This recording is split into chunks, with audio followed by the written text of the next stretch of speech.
우리가 사람을 평가할 때 저 사람은 겉과 속이 다른 사람이다 말하면서 겉과 속이 다른 사람을 가까이 하지 마라 할 때가 있습니다.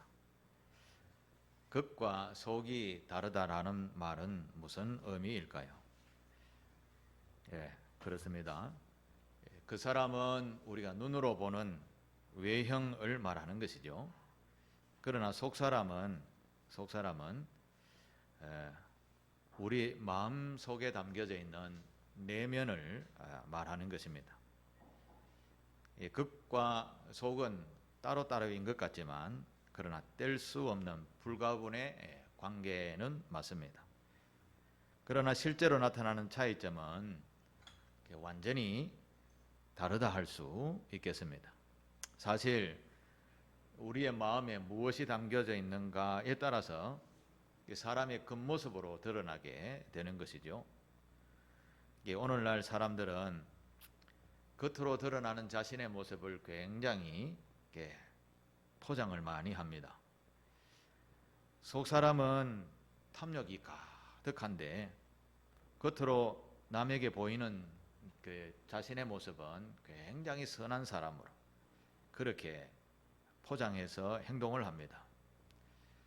이렇게 사는 것은 궁극적으로 보면 자신의 탐욕을 채우기 위해서 가식적으로 타인을 속이는 그런 삶을 사는 것이죠. 요즘은 이런 생활을 하는 분들이 참 많이 있는 것 같습니다. 그러나 신앙생활하는 저와 여러분들은 이전에는 이런 모습이었다 하더라도 이제 예수 그리스도를 알고 믿으면서 점차적으로 우리 겉과 속이 같아져 가는 그런 모습이 되어야 하겠습니다. 그것을 우리는 거룩하게 되어져 간다 이렇게 이야기를 하고 성화라는 그런 말을 사용합니다. 그렇습니다. 성도들은 날마다 하나님께서 교훈해 주신 그 말씀들을 마음에 새기고 그 속마음으로 서서히 변화되어서 겉모습이 아주 다른 사람들보다 좀 다른 모습, 세상 사람들과 차이 나는 삶을 사는 것, 그걸 거룩이라고 하고 성도들은 거룩한 신앙생활을 해야 하는 것이죠. 그런데 우리는 여전히 부족한 점이 많은 것 같습니다. 왜 그럴까요? 여전히 하나님 앞에서도 사람 앞에서도 부족한 점이 많은 것 같습니다. 그것은 우리의 속 사람이 거룩하게 되는 그런 삶에 대한 분명한 목적, 목표를 뚜렷하게 가지지 않기 때문에 그렇다라는 것이죠. 다시 말해서 우리 안에 하나님께서 어떤 분이신지 또 하나님께서 통치하는 나라는 어떤 나라인지 우리는 어떻게 살아야 되는지 거기에 대한 분명한 지식, 분명한 믿음이 없으면 우리 속 사람이 통제되지 않기 때문에 하나님이 보시기에나 사람이 보기에도 그렇게 겉과 속이 다른 모습으로 비치게 되고 사람들에게 호감을 주는 그런 사람이 아니라 에이 또 왔나 하며 인상을 그리는 그런 사람이 될 수 있다라는 것입니다.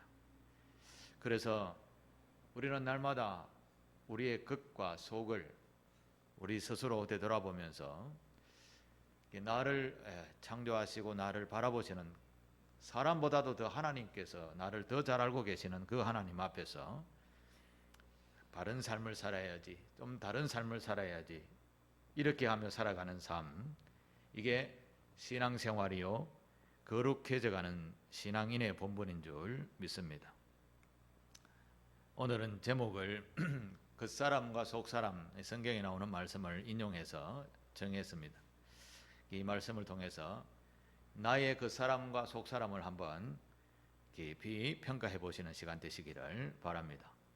자, 먼저 그러면 그 사람에 대해서 한번 생각해 보겠습니다. 그 사람, 육신의 모습을 하고 있는 이 현재 우리의 모습을 말하는 겁니다.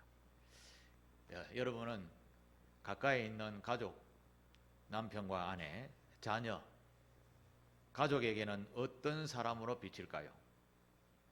조금 더 좀 넓게 여러분 자신은 친구들에게 어떤 사람으로, 어떤 존재 가치로 친구들에게 회자되는 말을 들을 수 있을까요?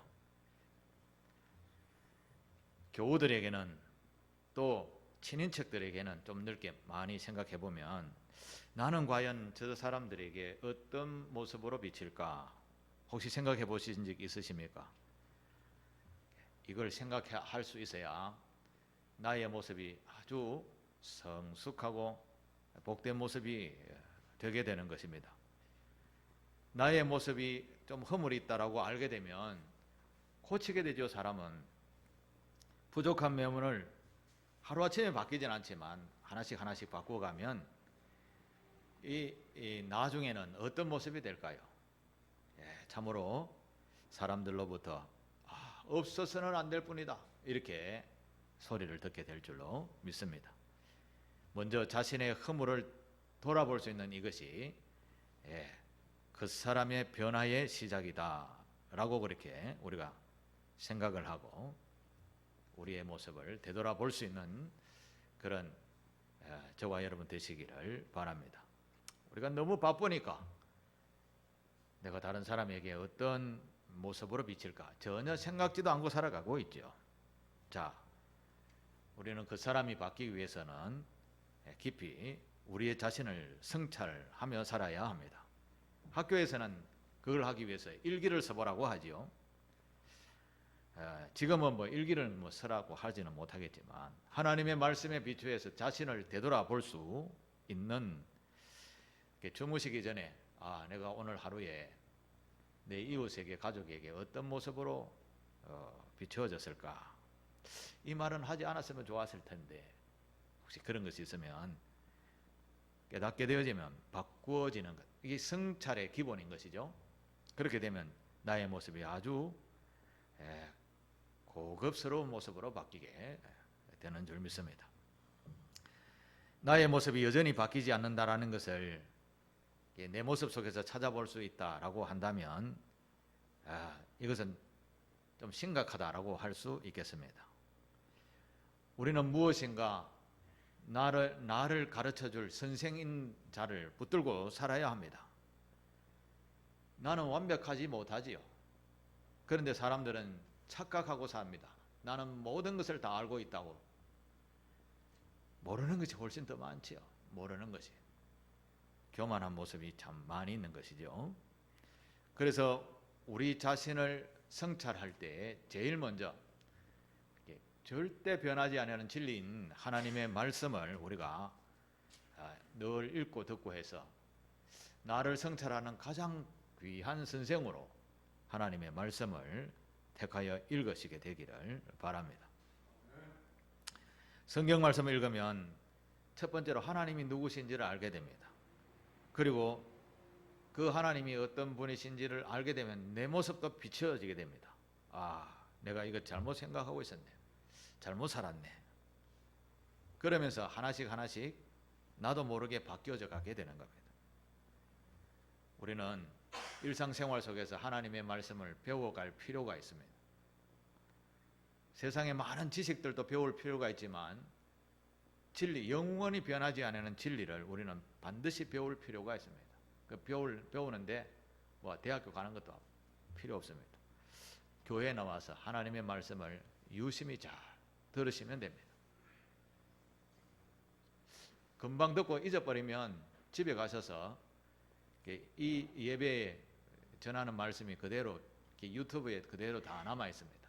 다시 들어보면 그 말씀이 이런 말씀이구나 깨닫게 되는 것이죠.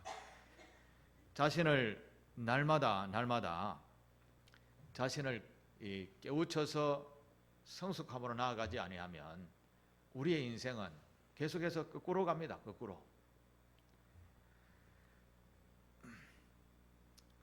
머리를 날마다 쓰는 사람과 머리를 쓰지 아니하는 사람과 치매에 걸릴 확률은 의학적으로 아니고 그냥 상식적으로 머리를 많이 사용하는 사람이 치매에 많이 걸릴까요? 빨리 걸릴까요? 아니면 안 쓰고 가만히 놔두는 것이 치매에 더 빨리 걸릴 수 있을까요? 이거 상식. 네? 많이 자주 쓰는 게 치매에 안 걸리겠습니까? 그래요? 맞습니다. 사람의 인체는 근육도 마찬가지지만 많이 쓰면 쓸수록 더 튼튼해지고 건강해집니다. 왜 운동하라 합니까? 예, 우리는 생물이라서 그렇습니다. 운동을 해야 건강해지는 겁니다. 그래서 우리는 하나님을 알아가는데도 끊임없이 우리의 지식을 동원해서 배워가시게 되기를 바랍니다.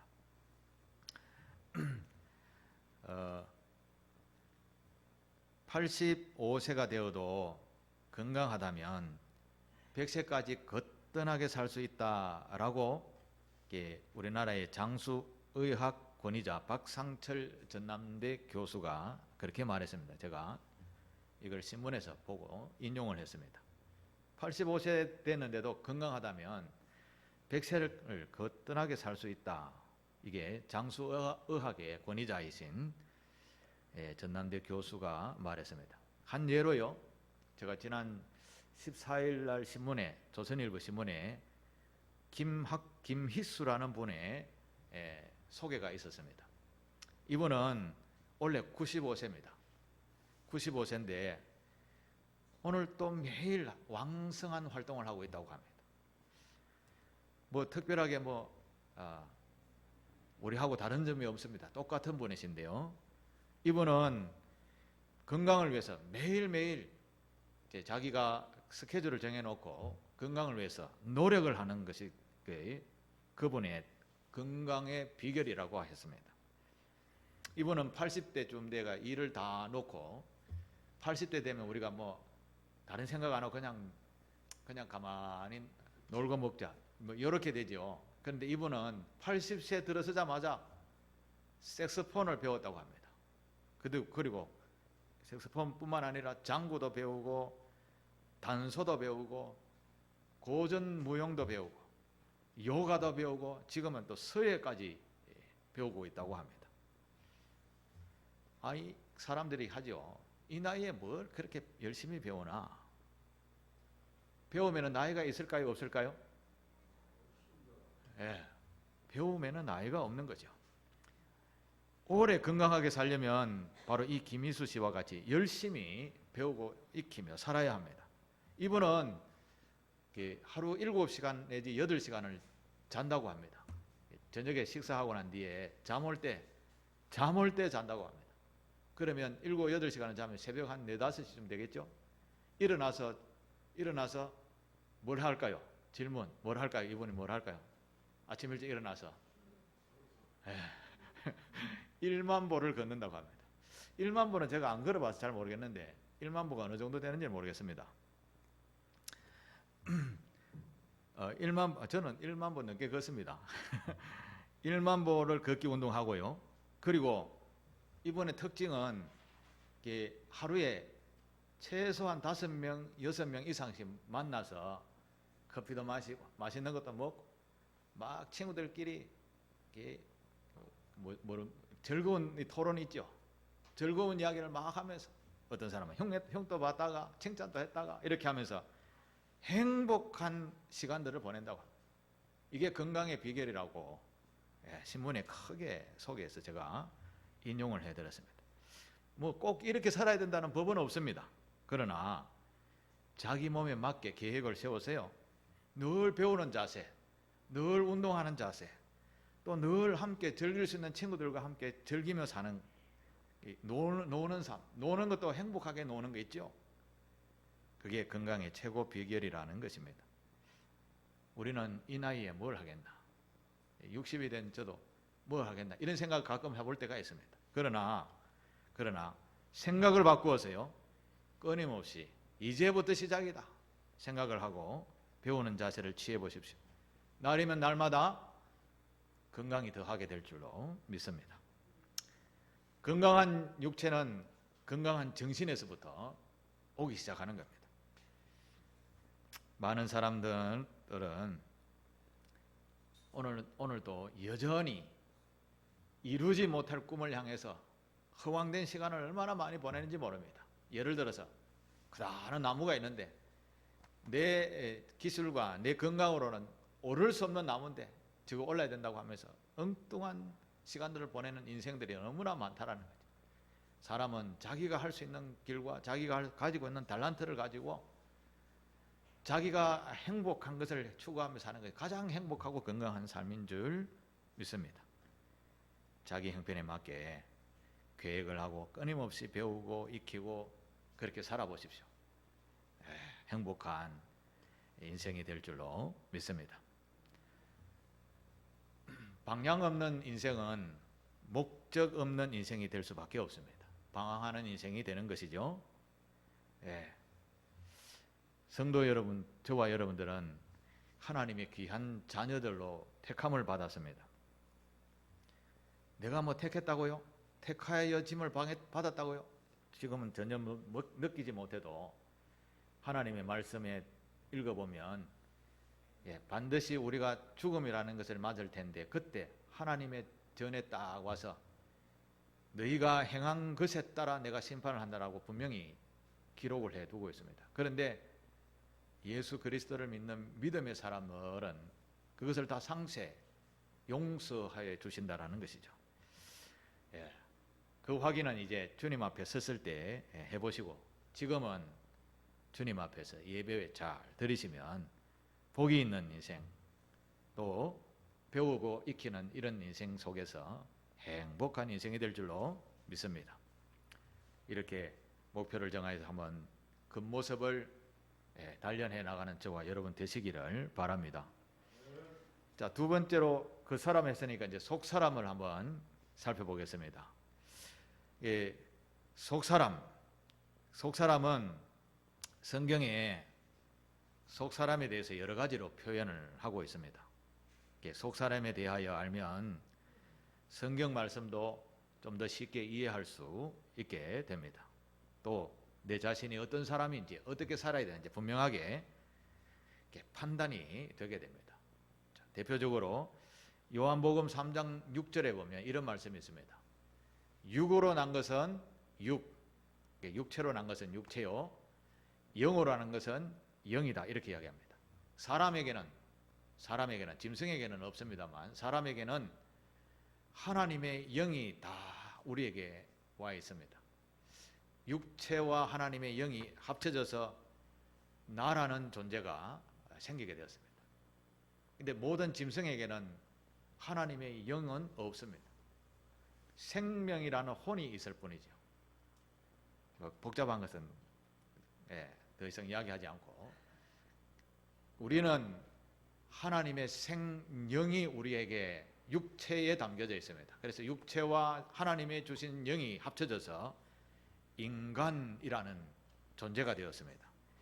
세상 사람들도 믿지 않는 사람들 이런 하나님이 주신 인간이라는 존재를 짐승들은 그냥 막 잡아서 먹기도 하고 죽이기도 해도 아무 터치도 받지 않지만 사람 이런 하나님의 인격, 영이 담겨진 인간을 죽인다 하면 어떻게 됩니까? 내 이놈 하면 붙잡아서 감옥에 가게 되는 것이죠.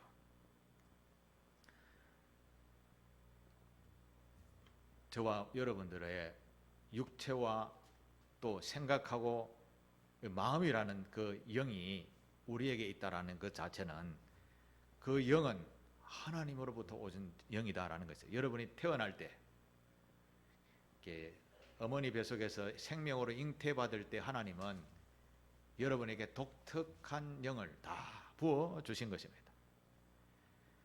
이것은 하나님의 생영으로 되어졌기 때문에 하나님은 생영으로 되어진 그 존재를 끊임없이 추적하고 다시 천국에 돌아올 때까지 하나님은 유심히 관심을 가지고 바라보고 있습니다. 그 가운데에서 하나님의 거룩한 백성으로 택함을 받은 자는 끊임없이 하나님의 징계도 받습니다. 왜냐하면 제대로 살아야 되니까. 그래서 하나님은 우리에게 자녀라는 이름을 붙여주셨습니다. 자녀. 여러분의 자녀는 일반 사람들과는 생각 자체가 다르잖아요. 하나님은 하나님의 거룩한 영을 우리에게 부어주셨기 때문에 하나님은 저와 여러분들을 자녀로 삼으셨습니다. 하나님의 나라에 이를 때까지 보호하시는 겁니다. 그런데 이 영을 막 속삭여서 죄악으로 이끌어가는 세상의 악한 것들이 너무나 많습니다. 이게 유혹인데 넘어가면 안 되는 것이죠. 자, 이 영에 속한 하나님의 영으로 태어남을 받은 우리 이 영에 존재하는 곳이 바로 속사람이라고 표현을 하는 겁니다. 자, 이 속사람에 대한 존재 의미를 한번 살펴보겠습니다. 베드로전서 3장 4절에 보면 굉장히 중요한 말씀이 있습니다. 오직 마음에 숨은 사람을 온유하고 안정하고 심령에 섞지 아니할 것으로 하라. 이는 하나님 앞에 값진 것이라 이렇게 표현했는데, 마음에 숨은 사람, 이 속사람이라는 뜻입니다. 마음에 숨은 사람. 어떤 사람은 마음에 숨은 그림이라 이렇게 표현하기도 했었습니다. 여러분, 속사람이 변하는 존재일까요? 아닐까요? 예, 속사람은 변하는 존재가 아닙니다. 예를 들어서 고린도후서, 오늘 본문을 우리가 4장 16절을 읽었죠. 16절 한번 볼까요? 그러므로 우리가 낙심하지 아니하노니 우리의 겉사람은 낡아지나 우리의 속사람은 어떻게 된다고 합니까? 날로 새로워진다고 하죠. 이 말은 무슨 말인가 하면 우리 겉사람, 육체는 낡아진다고 합니다. 늙어간다고 하죠. 그러나 우리의 속사람은 어째요? 어릴 때부터 가진 지식들이 더더더 많아져서 죽을 때 되면 경륜이 어린아이 때보다 훨씬 더 넓지요. 날로 새로워져 가는 거죠. 그래서 하나님의 발 앞에 서게 되는 그 때가 되는 겁니다. 우리 마음에 숨은 속사람은 늙고 쇠약하지 않습니다. 변하지 않습니다. 그러나 반대로 그 사람은 세월이 가면 갈수록 낡아지는 것입니다. 그래서 보이지 아니하는 영, 속사람은 날로 새로워지기에 값진 것이다. 하나님 앞에 값진 것이다. 그렇게 표현하는 것입니다. 베드로전서 1장에 보면 이런 하나님의 택하심을 받은 자들에게는 예수 그리스도의 십자가 보혈의 공로 인하여서요, 거듭나게 하시고 영원히 썩지 아니하고 더럽다 하지 아니하시고 쇠하지 아니하는 유업을 얻게 하신다라고 그렇게 기록하고 있습니다. 나중에 베드로전서 1장을 쭉 한번 읽어보시길 바랍니다. 길어서 제가 요약을 했습니다. 하나님의 택하심을 받은 사람은요, 예수 그리스도 십자가 보혈의 공로 때문에 영원히 썩지 않고 더럽다 하지 않고 쇠하지 아니하는 유업, 천국의 유업을 받게 된다라는 그런 말씀입니다. 음식은 며칠 지나면 부패하고 썩지만 우리의 속사람은 절대 썩지 않는다라는 거죠. 우리의 입고 있는 옷은 시간이 지나면 때가 타서 더러워지지만 속사람은 절대 더러워지지 않는다라는 것입니다. 속사람은 쇠하지도 않고 더럽히지도 않고 나날이 새로워지는 것입니다. 반대로 우리의 겉사람은 날마다 낡아져가는 것이요, 늙어가는 거죠. 죽으면 이 분해가 되어져서 다 흙으로 돌아가는 것이죠. 우리의 속사람이 바로 이런 영을 가지고 있다라고 말씀을 합니다. 그래서 하나님께서 예배할 때 이렇게 해라. 요한복음 4장에 보면 이렇게 합니다. 같이 한번 쭉 읽어볼까요? 시작. 아버지께 참되게 예배하는 자들은 영과 진리로 예배할 때가 오나니 곧 이때라. 아버지께서는 자기에게 이렇게 예배하는 자들을 찾으시느니라. 하나님은 영이시니 예배하는 자가 영과 진리로 예배할지니라. 아멘. 이 말은 예배는 우리의 속사람, 즉 성령의 이끌림을 받아서 우리의 속사람이 진실한 마음으로 예배하라는 그런 뜻입니다. 이렇게 예배 드릴 때 온전한 예배자가 된다라는 말씀입니다. 이런 예배자는 하나님 앞에 존귀함을 받게 됩니다. 존귀함을, 귀하게 여김을 받는다라는 거죠. 우리 스스로는 신령한 존재가 되지 못합니다. 그러나 우리는 예수님의 십자가 보혈의 공로, 우리를 죄 없다 해주시기 위하여 자신이 직접 제물이 되신 그 공로로 인해서 우리가 신령한 몸으로 바뀌어서요, 하나님께 예배하게 된 것입니다. 이건 또 하나님께서 그렇게 만들어 주신 거죠. 전적인 하나님의 은혜인 것이죠. 은혜. 바로 이런 우리의 속사람의 바로 영이라는 것입니다. 자, 그러면 속사람의 중요성이 이렇다라는 것을 이해했으면, 자, 그러면 우리 속사람인 우리가 어떻게 해야 하나님을 기쁘시게 하는 그런 삶을 살 수 있을까요? 한마디로 말하면 우리 속사람이 제대로 서면요, 그 사람도 자동적으로 남들이 보기에 본받을 만한 사람이 되는 것입니다. 우리의 속사람이 세상 가치의 기준을 두고 살아간다면 그 모습도 보면 세상 가치는 뭡니까? 물질과 그 즐거움과 쾌락과 탐욕과 뭐 이런 것들밖에 없잖아요. 그러면 육체도 세상의 욕심, 탐욕, 정욕을 향하여 나아갈 수밖에 없는 것입니다. 속사람의 정체성으로 인해서 우리의 겉모습이 바로 똑같이 속사람의 정체성에 닮아간다라는 말씀입니다.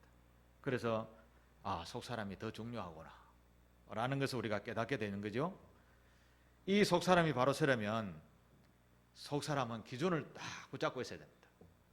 세상에 절대 변하지 않는 진리를 붙들고 있어야 되죠.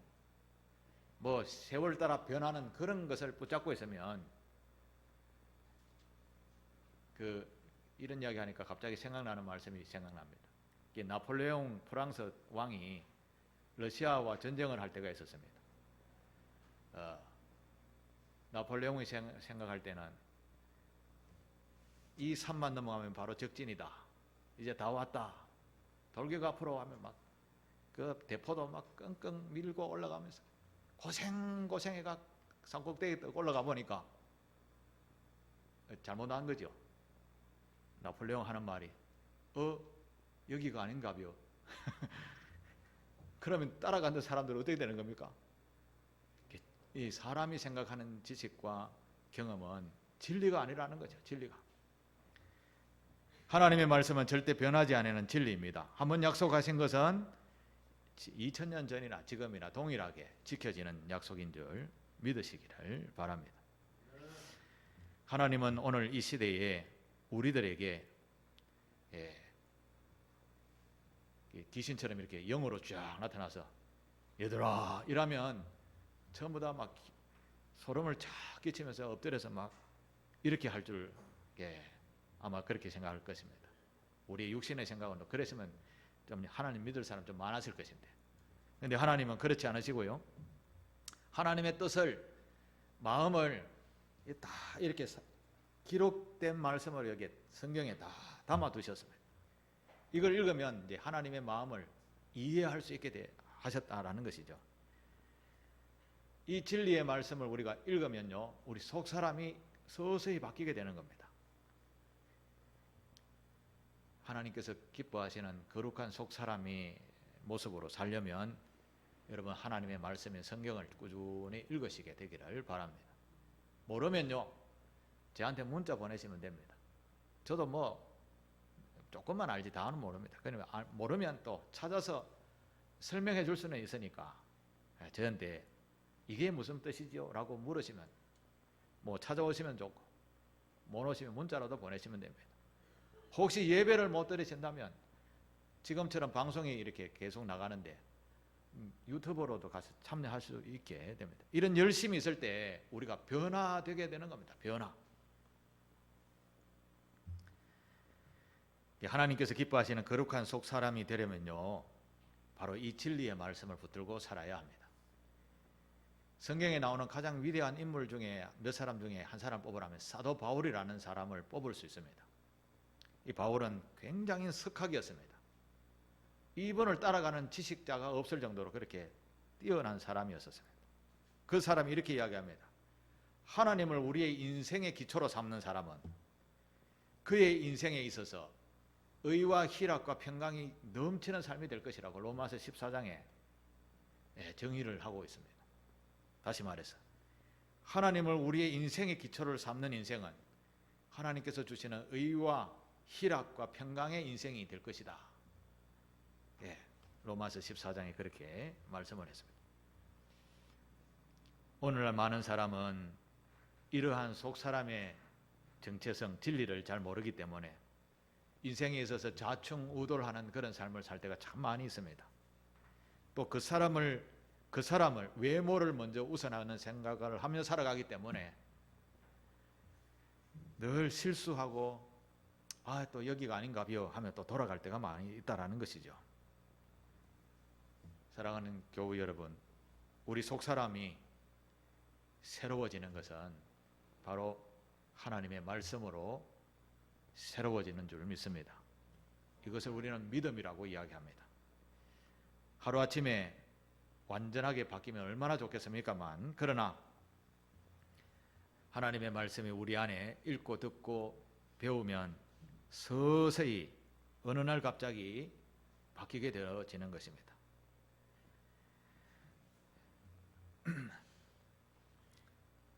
인위적으로 나는 이렇게 살아야지 저렇게 살아야지 하면서 육신의 소욕을 다 내어버리고 인위적으로 붙잡고 살아갈 수도 있습니다. 그러나 그것은 영원하지 못하지요. 본능적으로 찾아오는 내 속 사람의 모든 가치 판단이 하나님의 말씀이 기준이 되어 있다면 이건 자동으로 어떤 일을 만났을 때는 이렇게 하는 것이 맞지, 자동으로 판단할 수 있게 되는 겁니다. 의지적으로 안 해도 된다라는 말씀입니다. 속 사람이 바뀌는 비결은 하나님의 말씀인 줄 믿습니다. 많이 들으시고 또 읽고 배우시게 되기를 바랍니다. 여러분, 속 사람이 변하면 어떻게 되는 줄 아십니까? 예를 한 가지만 말씀을 드리겠습니다. 이영훈 목사님이 쓴 책에 보면 모든 일을 사랑으로 행하라, 모든 일을 사랑으로 행하라 라는 책 제목에 이런 이야기가 나옵니다. 일본의 유명한 교육자요 정치인의 이야기입니다. 그 책에 보면 이름은 소개 안 하는데 일본의 유명한 정치가요 교육자였다라고 이야기합니다. 정치적인 일로 어느 날 감옥에 가게 되었습니다. 이분이 감옥에 갔는데 이분은 그야말로 우리말로 하면 정말 꽃길로만 걸었던 그런 인물이었습니다. 그런데 감옥에 가니까 하루에 가만히 들어앉아 있도록 안 놔놓고 이분에게는 화장실 청소를 시키는 겁니다. 태어나서 한 번도 화장실 청소를 해보지 않은 사람은, 우리 모두 다 그렇지만 자기가 한 번도 안 해본 일은 서툴지요. 내가 어떤 사람인데 내가 일하려고 뭐 하면서 온갖 불평불만하면서 그 화장실 청소하는 것을 마음에 큰 굴욕으로 생각을 했다고 합니다. 그런데 어느 날 이분이 감옥 안에서 성경책을 읽다가 요한복음 13장에 나오는 예수님께서 제자들의 발을 씻기는 그 장면의 말씀 속에서 예수님도 제일 더러운 제자들의 발을, 이분들은 그 샌들을 신고 다녔습니다. 우리처럼 양발도 없고 그냥 흙먼지 자갈을 밟고 다니는 그런 문화 속에 있었기 때문에 어느 날 집에 가면 제일 먼저 손과 발을 씻는데, 그것도 주인이 씻겨주는 문화가 있는데 예수님이 자기의 제자들에게 씻겨줬다라는 거죠. 이분이 예수님과 같이 이런 성자가 제자들의 발을 씻겨주다니, 나는 무엇인가? 나는 꼴랑 이렇게 들어와서 화장실 청소하는 게 이렇게 불평불만하고 있다니.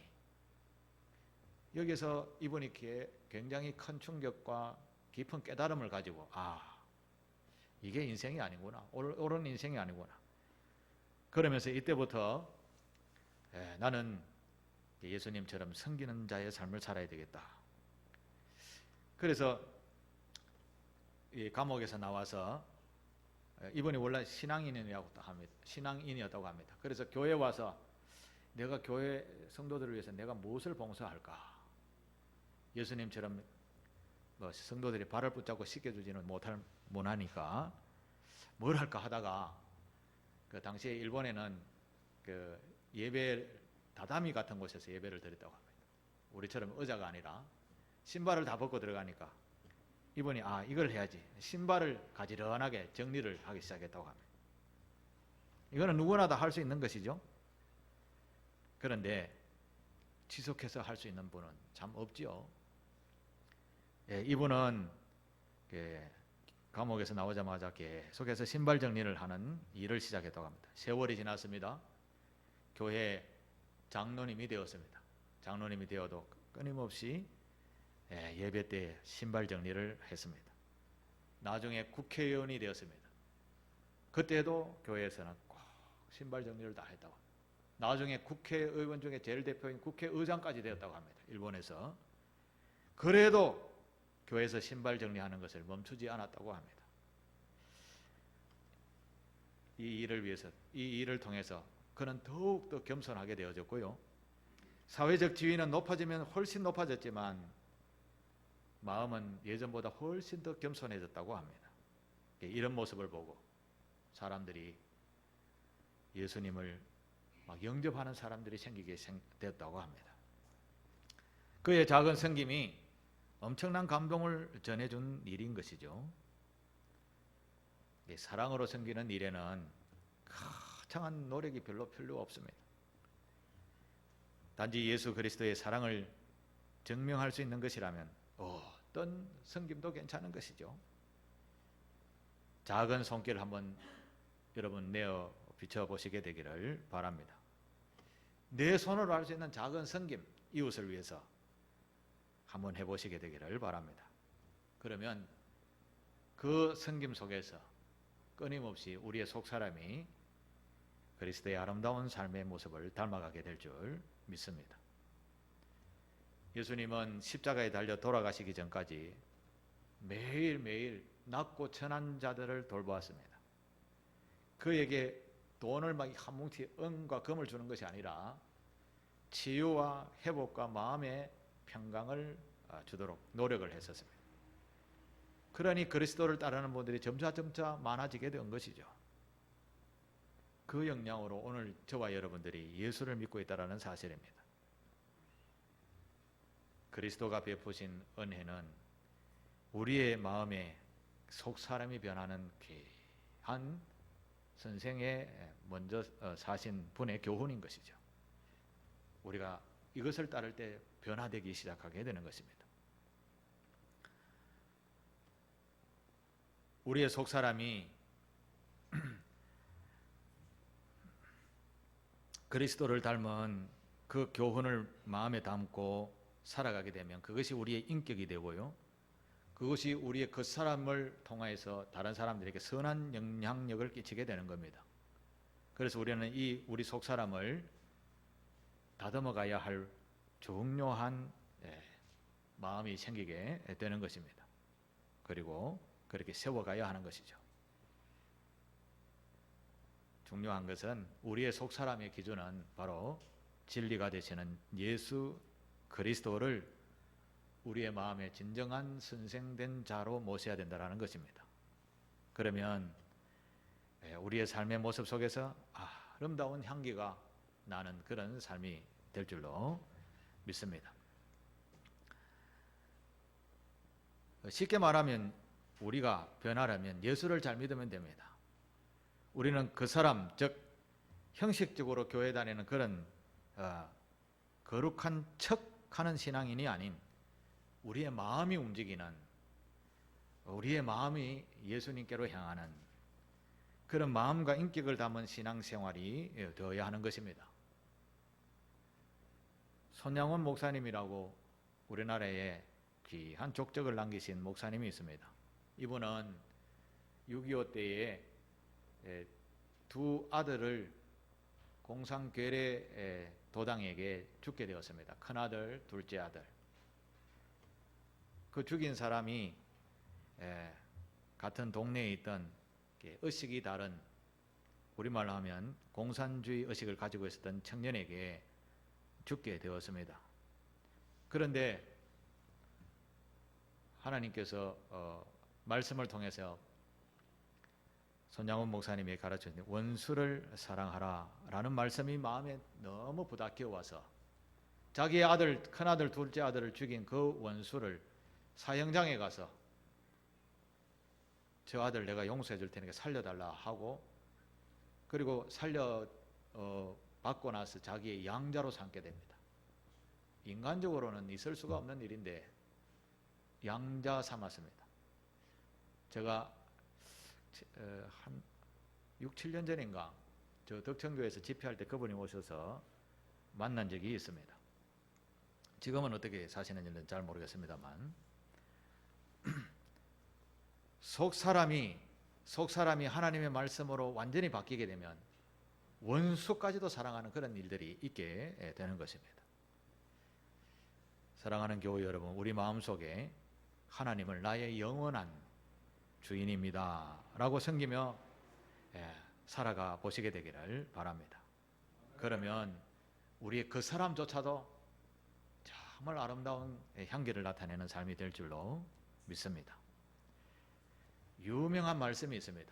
요한복음 1장 12절에 보면 이런 말씀이 있습니다. 영접하는 자, 예수를 믿는 자, 곧 그 이름을 믿는 자에게는 하나님의 자녀가 되는 권세를 주셨다고 합니다. 자녀가 되는 권세. 이것은 부모 자식 간의 혈통이 아니고 육체의 정욕이 아니고 사람의 뜻이 아니고 하나님께서 정하신 자들이라고 합니다. 우리 가족 중에도 예수 믿는 사람이 있고 안 믿는 사람이 있죠. 하나님의 택하심 속에 있습니다. 그러나 끊임없이 기도하고 그들을 구원할 의무와 책임 우리에게 있습니다. 우리는 교회에 와서 예수를 믿는다는 자체가 하나님의 자녀의 권세를 가지고 있다는 것을 마음에 깊이 새기시게 되기를 바랍니다. 이 하나님의 자녀는 오직 예수로만 구원을 얻게 됩니다.